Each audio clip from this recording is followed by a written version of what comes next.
Here's a super quick video that will walk you through a very simple but potent back exercise you can use for strengthening your lower back and your upper back as well. It'll even strengthen your general torso region, and we'll talk about why all this matters. To be clear, there's a hefty amount of shoulder involvement as well, which I consider to be a good thing since real-world functional tasks that require lifting objects also require strong shoulders and arms. So the bonus is that you'll improve your shoulder and arm strength as you challenge and improve your back and torso strength as well. So here's how it works. Grab any sort of weighted object that you can hold on to. It can be a dumbbell, a kettlebell, a plate, or anything else that suits your fancy. Your goal is to select a weight heavy enough that will cause you to really feel the muscles along your backside and torso tense up with moderate intensity as you perform the upcoming movement. So start by getting into a double kneeling position, which is also known as the tall kneeling position. From there, you keep your hips extended as much as you can, and while keeping a very tiny bend in your elbows, slowly raise the weight in front of you, going as high as you comfortably can. Then lower it back down in a slow and controlled manner.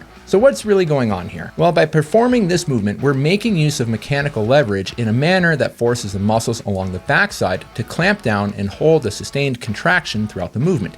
And this is especially true when the weight is furthest away from our body. As the load we're holding onto moves further from our body, it moves our center of gravity forwards. Now, in order to counteract this and remain upright, the muscles along the backside must now contract to prevent the spine from curling or bending forwards. And the big, powerful gluteal muscles along the backside of the hip also must contract to prevent the hips from collapsing, or what we would call flexing. And the moment arm that we are creating here places the muscles at a huge mechanical disadvantage, which is greatest when our arms are parallel with the floor and the point at which the muscles are working the hardest to counteract this force. So ultimately, the weight is placing a lot of force through the muscles on the backside in the form of torque, which they counteract and resist by tensing up via muscular contraction. And one of the many beauties of this movement is the dynamic nature of the load, meaning even though you're not changing the amount of weight you're holding on to, you're creating large fluctuations in how aggressively your muscles must contract to meet the force they're incurring. Now, the secret sauce of this movement is to squeeze your butt and hold this squeeze as you raise and lower the weight. Now, why do you do this?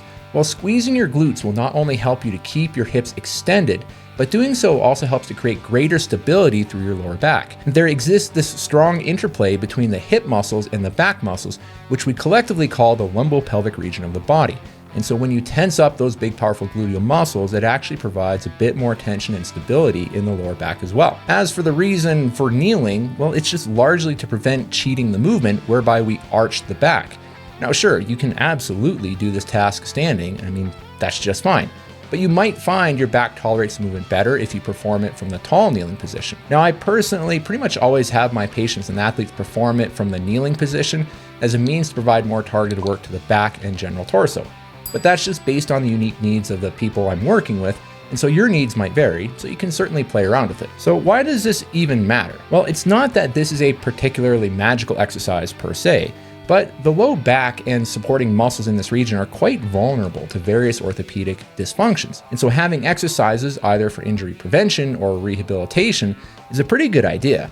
And that's because enhancing the body's ability to produce strong, sustained contractions against external forces is a good insurance policy to have for optimizing and maintaining back health. So training the back and spine to become strong for producing movement is incredibly important. In much the same, training the spine to become strong with resisting unwanted movement is also just as critical. And unfortunately, we sometimes neglect the fact that we need to train our spines to resist unwanted movement. So feel free to give this little movement a try, and if you do, get ready to feel your arms and torso come to life throughout the process. Again, training the spine to resist unwanted movement can be a solid strategy for those looking to ensure that they are keeping their torso and back as strong and as healthy as possible. So sprinkle this movement or the general concept within this video into your training or active lifestyle, and if you do, you'll likely do some seriously good things for your body. And with that being said, you know how it goes at the end of these videos. Keep looking after yourselves, keep looking after one another, keep making great things happen, and I'll see you in the next video.